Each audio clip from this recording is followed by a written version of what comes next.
La alarma sonó a las 3:47 de la mañana, otra vez. Corrí por el pasillo de la UCI, mi corazón golpeando contra mis costillas con una fuerza brutal. Habitación 12.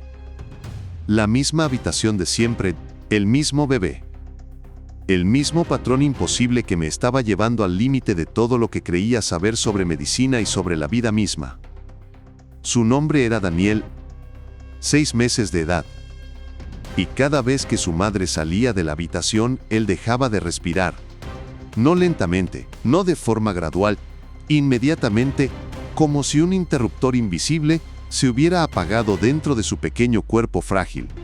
He visto bebés prematuros luchar por cada respiración con una fuerza increíble.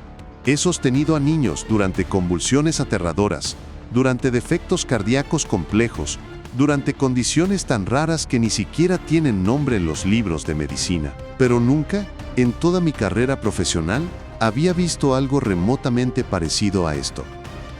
Daniel había estado con nosotros durante 11 días interminables. 11 días de pruebas exhaustivas, escaneos completos, monitores conectados día y noche, especialistas de diferentes áreas consultados. Cada uno de los exámenes regresaba completamente normal. Sus pulmones eran perfectos, sin ninguna anomalía estructural. Su corazón era fuerte y latía con un ritmo perfecto. Su función neurológica no mostraba ninguna anormalidad detectible. No había infección bacteriana, no había obstrucción física, no había síndrome conocido, no había ningún trastorno genético identificable. Desde el punto de vista médico tradicional, no existía absolutamente ninguna razón lógica para que dejara de respirar, pero lo hacía como un reloj preciso y despiadado. Su madre, Sara, estaba completamente agotada física y emocionalmente. Círculos oscuros enmarcaban sus ojos hundidos, y sus manos temblaban visiblemente cada vez que se acercaba a tocarlo. Tenía 32 años, era madre primeriza y no había salido del hospital ni un solo momento desde el día que llegaron a urgencias. «No puedo dejarlo, doctor», me susurró una tarde mientras la luz del atardecer entraba por la ventana. «Cada vez que lo hago, él». Su voz se quebró en pedazos. No terminó la frase. No necesitaba hacerlo. Todos lo habíamos presenciado demasiadas veces. Las enfermeras comenzaron a llamarlo. El patrón inexplicable. Sara salía de la habitación para conseguir un café en la cafetería, para usar el baño, a veces simplemente para pararse en el pasillo e intentar respirar aire fresco. En menos de 60 segundos, la saturación de oxígeno de Daniel comenzaba a caer dramáticamente. Sus labios se tornaban pálidos y casi blancos. Su pequeño pecho dejaba de moverse por completo, y entonces, inevitablemente, sonaba la alarma que helaba la sangre. Cada maldita vez, sin excepción. En el momento exacto en que Sara regresaba corriendo y lo tocaba con sus manos temblorosas, él jadeaba desesperadamente. Una inhalación aguda y profunda, como alguien siendo rescatado de las profundidades del océano después de ahogarse. Sus números se estabilizaban milagrosamente. Su color regresaba a la normalidad. La miraba con esos ojos oscuros y grandes, y era como si absolutamente nada hubiera estado mal momentos antes. Era médicamente imposible según todos los libros que había estudiado. Pero seguía sucediendo una y otra vez. En la 7ª noche, me senté en mi oficina mirando fijamente su expediente médico. Páginas tras páginas de resultados perfectamente normales. Signos vitales perfectos cuando su madre estaba presente en la habitación. Crisis tras crisis alarmante cuando ella no estaba ahí. Llamé a un cardiólogo reconocido, a un neumólogo experimentado, a un neurólogo de prestigio internacional. Todos se fueron confundidos, algunos incluso visiblemente frustrados por no encontrar respuestas. Uno de ellos sugirió que era simple coincidencia estadística. Otro insinuó la posibilidad de síndrome de Munchausen por poder, que quizás Sara estaba causándolo de alguna manera deliberada. Pero yo la observaba cuidadosamente. Observaba el terror genuino en sus ojos cada vez que la alarma sonaba con ese pitido escalofriante. La observaba colapsar en la silla del hospital, sollozando sin control, suplicándonos que encontráramos una respuesta que salvara a su hijo. Esto no era manipulación calculada, esto era una madre siendo destrozada por dentro poco a poco. En el 9º día, Hice algo poco convencional que mis colegas cuestionaron, solicité una consulta psiquiátrica. No para Daniel, sino específicamente para Sara. La doctora Elena Vázquez llegó esa tarde del jueves. Era una especialista en trauma reconocida, alguien que comprendía profundamente las heridas invisibles que las personas cargan en silencio. No entró directamente a la habitación como esperaba. En su lugar, se quedó afuera conmigo, observando a través del cristal con atención meticulosa. «Dígame qué es lo que usted ve, doctor», dijo en voz baja y reflexiva. Le describí detalladamente el patrón médico. La respiración normal y anormal da alarma constante, la consistencia imposible y aterradora de todo el ciclo. Ella asintió lentamente con la cabeza, sus ojos nunca dejando de observar a Sara con intensidad clínica. «¿Y qué ve usted en ella?», preguntó sin apartar la mirada. Hice una pausa para pensar cuidadosamente. Miedo profundo, agotamiento extremo, desesperación absoluta. «Mire más profundo todavía», dijo la doctora Vázquez con calma. «Observe cómo lo sostiene entre sus brazos. Miré con más atención y detalle. El agarre de Sara sobre Daniel era apretado, demasiado apretado para ser natural. Su cuerpo estaba rígido y tenso, incluso cuando él estaba completamente tranquilo y dormido. Lo mecía constantemente sin parar, incluso cuando él ya estaba profundamente dormido. Sus ojos se dirigían hacia la puerta cada pocos segundos, como si esperara que algo terrible fuera a entrar en cualquier momento. «Está aterrorizada», dije finalmente, «no solo de perderlo a él. Está aterrorizada de estar lejos de él, aunque sea por segundos». La doctora Vázquez asintió con comprensión profunda. «Eso no es solo miedo común. Eso es trauma no resuelto que viene de muy adentro». Durante los siguientes 2 días completos, la doctora Vázquez pasó largas horas con Sara en sesiones intensivas. Lentamente, con una gentileza extraordinaria y paciencia infinita, comenzó a descubrir una historia dolorosa que Sara nunca le había contado a nadie en su vida. Ni a su esposo. Ni a su familia cercana. Cuando Sara tenía 4 años de edad, su madre la dejó en casa de una vecina del barrio y nunca regresó por ella. Sin explicación, simplemente se fue para siempre. Sara pasó los siguientes 2 años, siendo pasada de un familiar a otro, cada uno de ellos enviándola eventualmente a otro lugar porque no la querían realmente. Para cuando fue colocada finalmente en un hogar de acogida del sistema, había aprendido una verdad singular y devastadora que marcó su alma. Cuando las personas se van, no regresan jamás. Creció de alguna manera, construyó una vida aparentemente funcional. Se enamoró, se casó, intentó seguir adelante y dejar el pasado atrás. Pero cuando Daniel nació en sus brazos, algo dentro de ella se hizo pedazos completamente.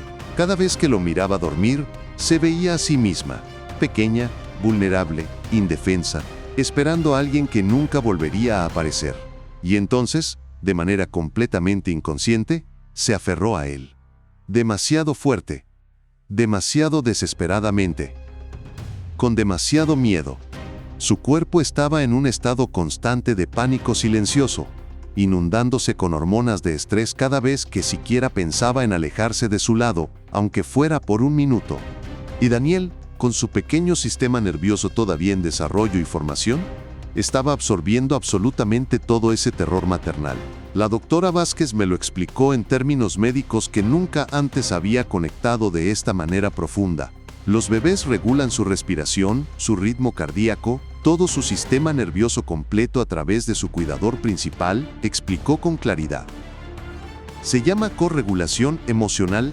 Cuando una madre está calmada y en paz, el bebé está calmado. Pero cuando una madre está en un estado de pánico crónico constante, el sistema del bebé puede volverse completamente dependiente de ese estado elevado de alerta. Cuando ella se va físicamente, su sistema nervioso simplemente no sabe cómo funcionar de manera independiente. Literalmente se apaga como mecanismo de defensa. No era una enfermedad física diagnosticable. No era un trastorno genético hereditario. Era apego. Profundo, primitivo, instintivo. Y tan increíblemente poderoso que estaba afectando literalmente su capacidad básica de respirar aire. No necesitábamos más medicina avanzada. Necesitábamos sanación emocional verdadera. la doctora Vázquez comenzó a trabajar con Sara todos los días sin falta. Terapia de trauma especializada. Ejercicios de respiración consciente, lentamente ayudándola a comprender con paciencia que dejar a Daniel por algunos minutos no significaba abandonarlo como ella fue abandonada, que él estaba seguro en el hospital, que ella estaba segura emocionalmente, que el amor no requería asfixiar. Comenzamos con pasos muy pequeños y graduales. Sara daba un paso justo afuera de la puerta, todavía completamente visible a través del cristal transparente. Luego caminaba hasta el final del pasillo, donde aún podía ver la habitación. Luego, bajaba a la cafetería del primer piso. Cada vez que se iba, una enfermera experimentada se quedaba con Daniel, hablándole suavemente con voz tranquilizadora, sosteniéndolo con gentileza y calidez. Y lentamente, dolorosamente lento pero progresivamente, el patrón mortal comenzó a romperse finalmente. La primera vez que Sara salió de la habitación durante 10 minutos completos y Daniel siguió respirando normalmente, ella lloró con tanta intensidad que apenas podía mantenerse de pie. No era solo alivio lo que sentía, era liberación profunda. Liberación de años interminables de miedo que había cargado en sus huesos desde niña. Para el día 14, Daniel estaba completamente estable sin intervención. Para el día 16, Sara podía irse durante una hora completa, sin ningún incidente alarmante.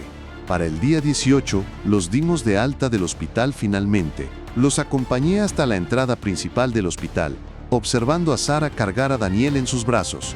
Todavía protectora, todavía amorosa, pero diferente ahora de una manera fundamental. Más ligera, más libre, más en paz. Ella volteó hacia mí antes de salir y dijo con lágrimas de gratitud: «Gracias por no rendirse con nosotros, doctor». Sonreí con sinceridad. Usted hizo la parte más difícil de todo este proceso, enfrentó lo que había estado huyendo toda su vida entera. Mientras caminaban hacia afuera bajo la luz brillante del sol de la tarde, me quedé ahí parado pensando en todo lo que la medicina nos enseña en las universidades, y en todo lo que definitivamente no nos enseña en ningún libro. Aprendemos a leer tomografías complejas, a interpretar análisis de sangre detallados, a confiar ciegamente en los datos objetivos y las estadísticas, pero a veces, el diagnóstico más crítico y salvador no tiene absolutamente nada que ver con el cuerpo físico. Tiene que ver con el corazón emocional, con las heridas invisibles que cargamos en silencio, con el amor que puede sanar o lastimar profundamente, dependiendo de cómo lo sostenemos entre nuestras manos. Daniel no necesitaba un ventilador mecánico sofisticado. Necesitaba que su madre pudiera respirar libremente para que él también pudiera hacerlo sin miedo. Y Sara no necesitaba ser una madre perfecta sin errores.